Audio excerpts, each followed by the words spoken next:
Sigismund entra en la historia como un guerrero antes que como un político. La paradoja es que su legado resulta doctrinal. La memoria imperial lo fija como fundador de los Templarios Negros y, al mismo tiempo, como símbolo anterior a este capítulo, el campeón que encarnó la sospecha de la guerra nunca termina. Y esta idea no es una metáfora, es una idea arraigada en Sigismund, casi una herejía, dado que la Gran Cruzada tenía como objetivo llevar la paz a la humanidad unida. Sin embargo, Sigismund creía que la guerra continuaría aún más allá y más allá. Esta idea funciona como una lectura estratégica del futuro. De hecho, en el marco histórico es explícito porque la Gran Cruzada llegó al umbral de cierre.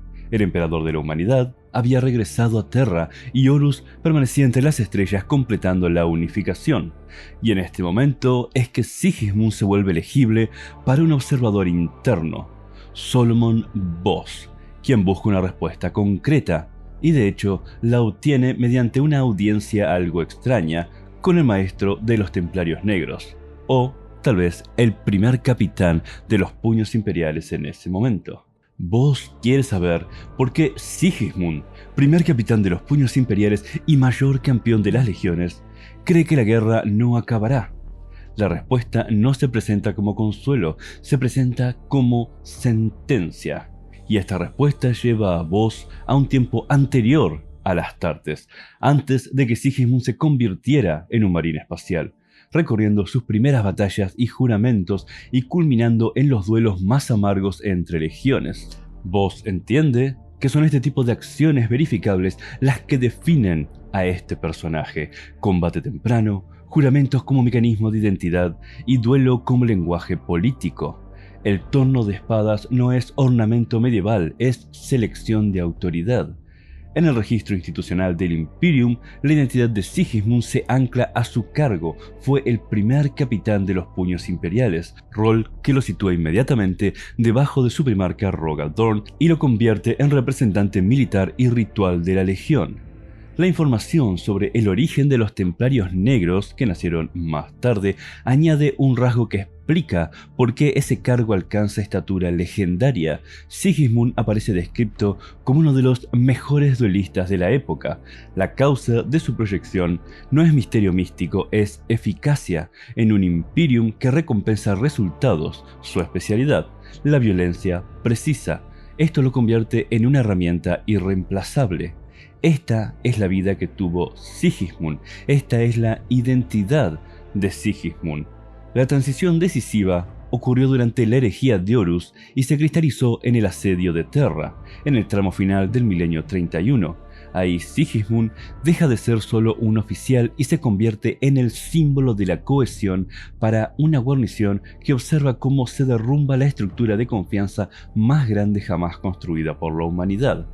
Se afirma que de forma directa Sigismund fue elegido por Rogal Dorn para servir como el primer campeón del emperador durante el asedio, algo que viene en realidad de las visiones de Sigismund, donde el emperador lo llamaba a hacerlo.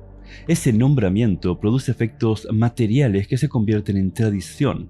Se explica de hecho que la elección se refleja en la armadura negra. Su armadura se pinta de negro de forma ceremonial como los capellanes, porque Sigismund ha quedado juramentado a servir al emperador directamente. Luego, al convertirse en alto mariscal de los Templarios Negros, mantiene esa tradición para sus guerreros. La relación causa-efecto es importante. El color no nace como estética, sino como señal de jerarquía espiritual y de cadena de mando donde el decreto puede fallar, pero es el símbolo lo que asegura la disciplina y los lleva a la victoria. La crisis de la herejía, además de redefinir el sentido de final de la guerra, es el centro conceptual de Sigismund, el cruzado eterno, porque un campeón, cuando otros señalan el cierre de una era, afirma que la guerra continuará. ¿Por qué Sigismund afirma que la guerra continuará?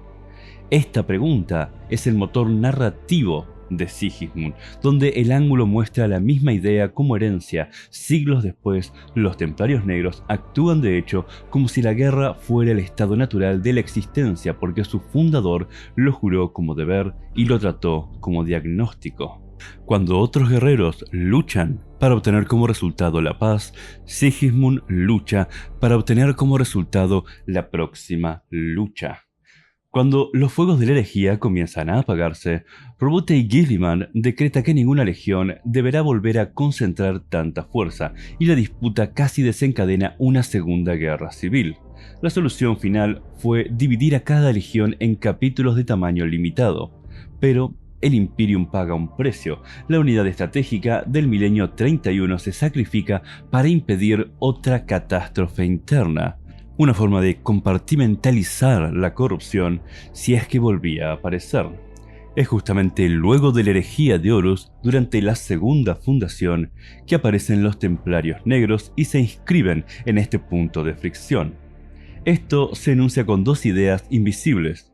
Los puños imperiales se dividen según el ideal de Guilliman y los marines más celosos y fogosos pasan a integrar las filas de los Templarios Negros bajo el mando de Sigismund. Al abandonar Terra, Sigismund pronuncia el juramento que define todo lo posterior. Sus templarios cruzarán sin cesar la galaxia hasta demostrar su lealtad al dios emperador. En términos históricos, este juramento convierte a un capítulo en un régimen de campaña permanente. No es una misión, es un modo de existir. La promesa se vuelve institución porque el capítulo se construye alrededor de la movilidad. Se explica que los Templarios Negros son una organización plenamente basada en flota, conservan redes de mando y logística a bordo de enormes naves y cada cruzada puede desprenderse como una fuerza autosuficiente. Esa estructura es congruente con el juramento de su fundador, y aquella es la mentalidad, aquella es la ley, una cruzada perpetua. La infraestructura debe permitirlo. Se menciona, además, que algunos observadores sospechan que la organización real supera los límites teóricos del Codex Astartes, precisamente porque el modelo de los Templarios Negros permite dispersión y opacidad en la contabilidad. Tal vez sean incluso 8 a 10 veces más que un capítulo de Space Marine. La cultura templaria absorbe el combate como lengua principal. Se describe que su intolerancia hacia los enemigos del dios emperador se expresa en una preferencia por el combate cuerpo a cuerpo, en ser esgrimistas expertos que intentan imitar el ejemplo de Sigismund. La idea no es que todos sean Sigismund, sino que el capítulo aspira a fabricar continuidad de memoria práctica. El ejemplo del fundador no se estudia en un aula, se reproduce con acero. Esta lógica coincide con el tono oscuro del Imperium. Cuando el futuro es ingobernable, el pasado se convierte en manual de supervivencia. La promesa se fija incluso en nomenclatura estratégica. En textos templarios se subraya que la barcaza de batalla clase Gloriana, que sirve como nave insignia, se llama Eternal Crusader por una muy buena razón. Afirma que, en la estela de la herejía, Sigismund hace un juramento sagrado al ser ungido como alto mariscal inaugural y promete al capítulo que nunca descansará de su deber mientras se persigue a los herejes. El nombre de la nave no es decoración, es declaración de intención.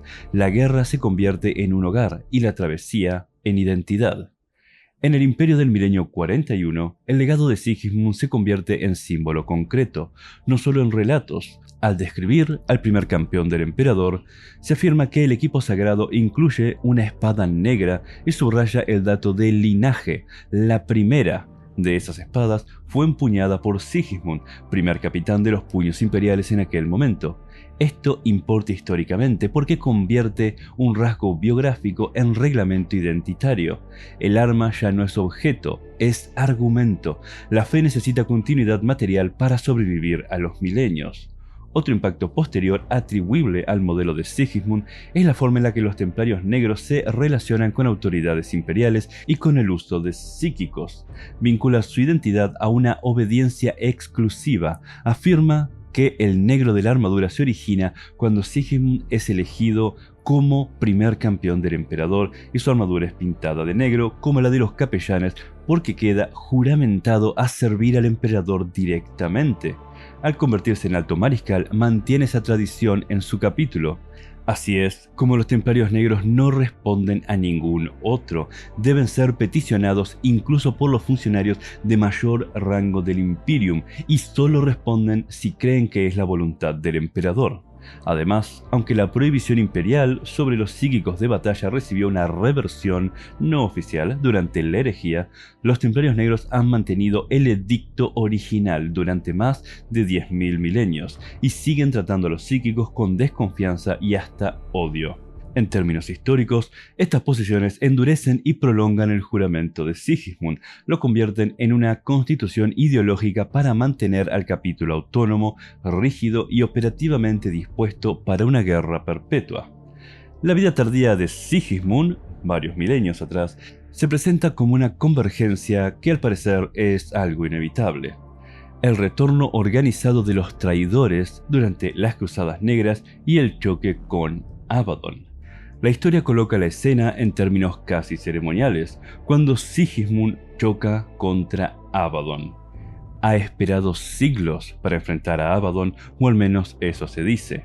La recopilación histórica de este hecho es vaga. Respecto al duelo, compilaciones de citas y fuentes oficiales describen el abordaje de la Eternal Crusader y un enfrentamiento singular. La reconstrucción más repetida sostiene que Sigismund, consciente de su final ante Abaddon, prepara un gesto para herir a Abaddon aún sabiendo que sería letal para él. Las razones de cómo se llega a este duelo son bastante confusas. Sin embargo, se sabe que el duelo sucedió, y se sabe que Sigismund sabía que no podía luchar contra las fuerzas ruinosas dentro de Abaddon. Es por eso que decidió sacrificar su vida para darle muerte. Pero las cosas no salieron del modo en que él esperaba. Durante el duelo, Sigismund hábilmente se aparta para provocar un ataque directo de Abaddon, y en la ventana de apertura clava su espada negra en el torso del líder de los traidores. Abaddon yace con la espada negra clavada en la mitad del pecho. Sin embargo, esto no lo mata. Hay un contraataque y, con las garras de Horus, parte a Sigismund en dos. Este nivel de detalle se presenta como una síntesis, pero su importancia histórica no está en la coreografía completa, sino en la causalidad que fija el mito templario. Sigismund muere, pero su último acto confirma la doctrina. Incluso la derrota deja debate y huella y debe transmitir una orden implícita a los que quedan. La espada de cada templario debe atravesar el corazón de la corrupción, aunque esto les cueste la vida. En el tono grimdark del propio Imperium, la conclusión es fría. Sigismund vivió como un campeón en un periodo donde la humanidad intentaba creer en el proyecto imperial y que podía completarse. Murió como alto mariscal en un periodo donde esa creencia ya era indefendible. La guerra que nunca terminaría no fue profecía grandilocuente, fue lectura correcta del enemigo y del tejido político del Imperium. Por eso su figura sigue siendo útil 10.000 años después, no como santo marginal, sino como manual de conducta, firmeza sin promesa de recompensa, juramento sin horizonte de paz y violencia como administración del tiempo. He sido Jules y esa ha sido la historia narrada de Sigismund. Podrán encontrar las fuentes en la descripción. Ahora bien, hermanos, estoy utilizando un nuevo sistema de grabación, nuevo micrófono, nuevos dispositivos. Me gustaría que me den una opinión sobre si notan una diferencia en mi voz o si tal vez no. Tal vez es mejor, tal vez es peor, tal vez simplemente es diferente. Me gustaría que me lo dejen en los comentarios para así poder ajustar el audio a su preferencia. Voy a dejarlos con un par de historias más, una sobre el psíquico más fuerte, Malcador el Sigilita, la segunda sobre el misterio de la estrella tirana. De momento, muchísimas gracias por estar ahí, espero que terminen muy bien el día, paso a retirarme, Hard Dark and Gore y nos veremos la próxima.